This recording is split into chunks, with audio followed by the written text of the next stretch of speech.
get into it.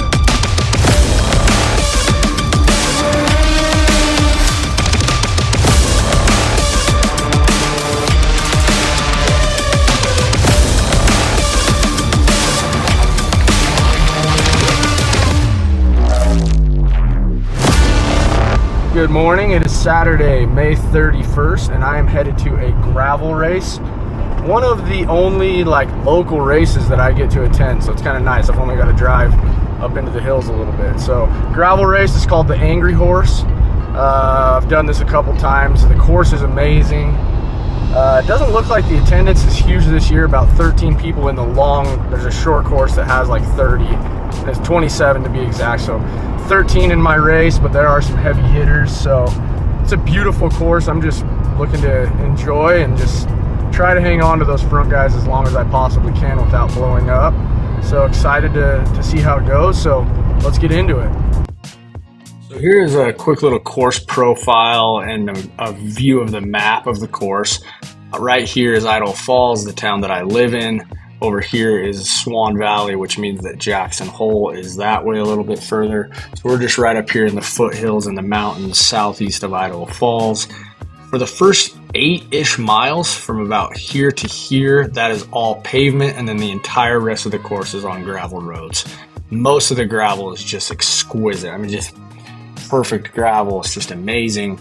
The views are gorgeous. And as you can see from this profile down here, it is either up or it is either down. 70 miles and about 8,000 feet of climbing makes for quite the epic day. All right, we're here. We're about ready to go. I just got to finish putting my number on, but I am running the U-Sweep pack and one water bottle.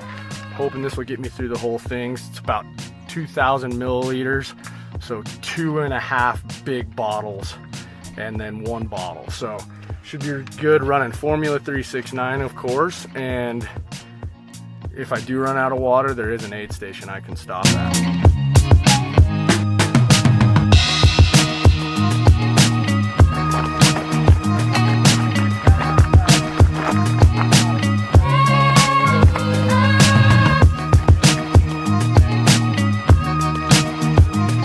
This is Idaho.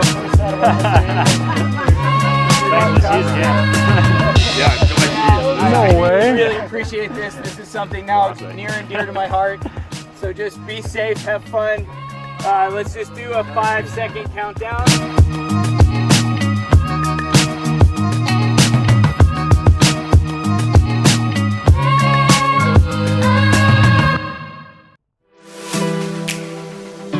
So moving into the first gravel section right here, our average speed was 27 miles an hour when we turned onto this road.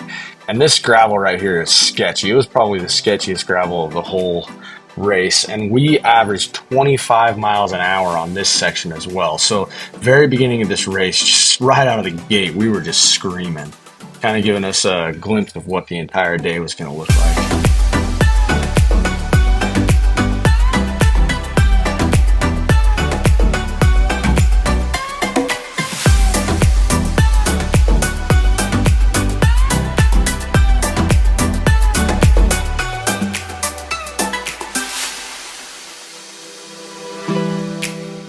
Right after that first fast section, you come around this corner and you kick right up this first steep climb. It is not super long, but it is a really big decision maker. You can see here I'm doing 350 watts, and I ended up averaging 300 watts for the 6-minute climb. So pretty good decision maker. There was only 5 of us left by the time we got to the top of this climb. All right, we're 15 miles in. We're down to 4. So let's see how this goes. How you feeling, Jordan? Not too shabby.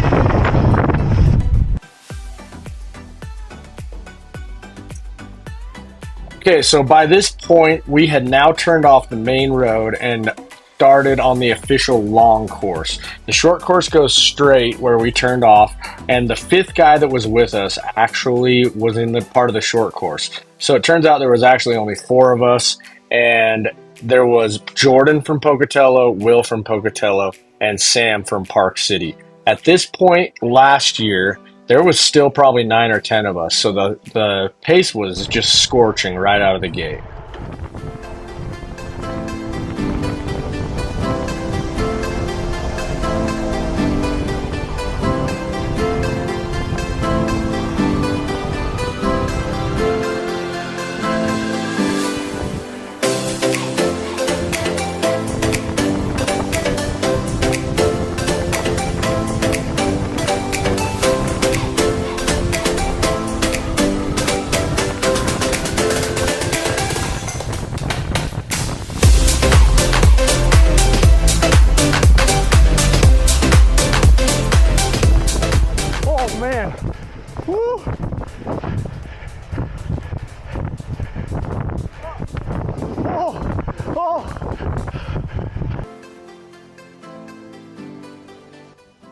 So I believe we are sitting about mile 25 right now. So the next 10 miles after we hit that climb, the four of us still stayed together. No real decision makers. A couple of decently difficult climbs, but nothing too crazy.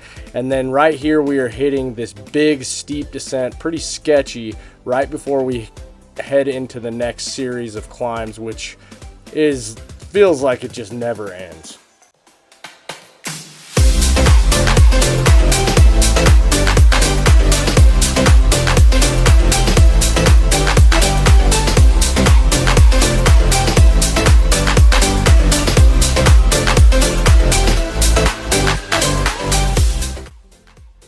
So here we are at the bottom of that descent, and something to notice is look how far ahead of me Sam is.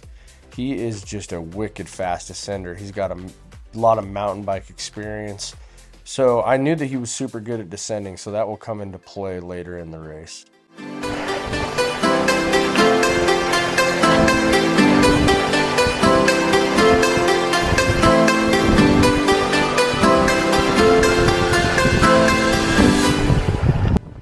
Okay, so right here we are actually at the spot where I got dropped last year.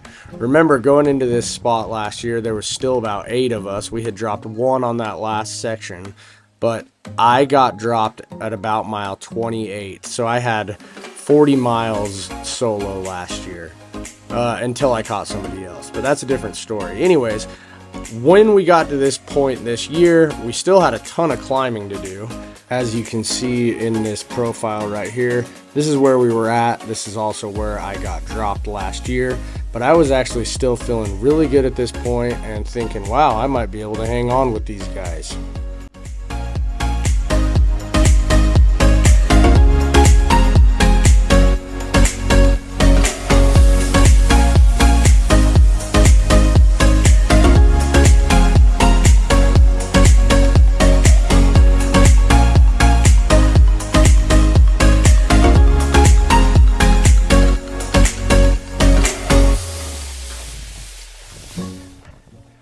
Okay, so you can see right there that I was kicking the power up pretty high.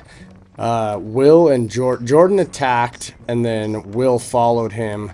And I had mentioned earlier I was kind of playing this strategy where I didn't want to do any work. So I was hoping that Sam would really step on the gas and pull me back up to these guys. But I kind of quickly noticed that he wasn't going to do that. So I kind of took matters into my own hands and thought, holy crap, I'm going to have to hit this thing hard if I want to catch these guys. So I took off on my own and made it a little mission of mine to catch back up to Will and Jordan right here.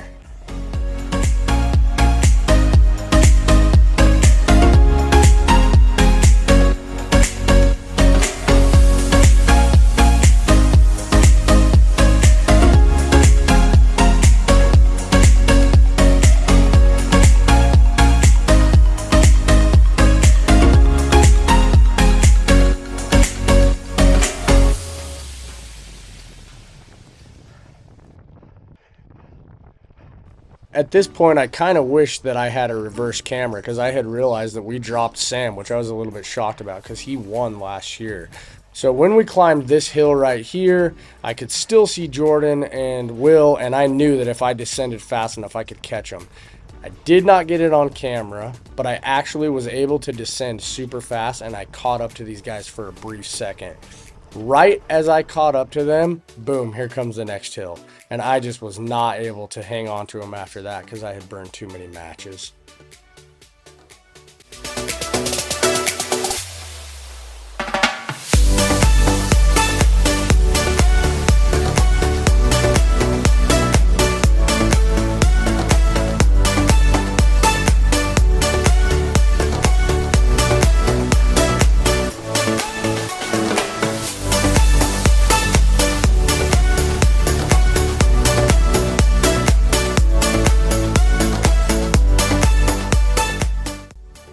Okay, so at this point we had almost finished all of the major climbs of that huge death area, as you can see right here on this map.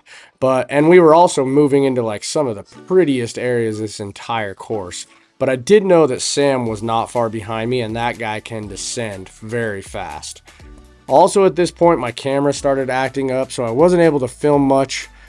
On that huge descent right there, I actually dropped a water bottle and it cost me at least a minute. So then I was freaking out going, oh crap, if I want to stay in third place, I'm going to have to hold Sam off, who's a very fast descender. And I still couldn't see him at this point, but as soon as we got to these rollers right here, I turned around and sure enough, there he was. I could see him coming, so then I knew I had to step on the gas, and it was basically a game of stay away from him and try to catch Jordan the rest of the time. At the same time, on those rollers, I looked ahead of me and there Jordan was. So now I'm right in between Jordan and Sam, trying to catch Jordan and trying to hold Sam off.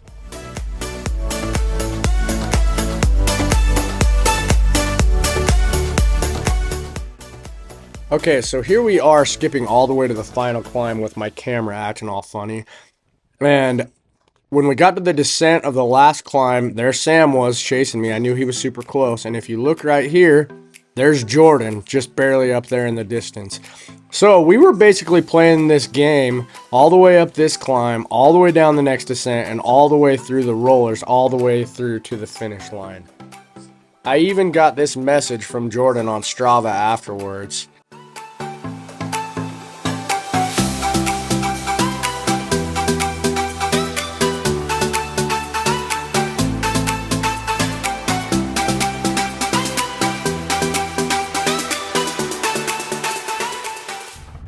All right, well, we got it done.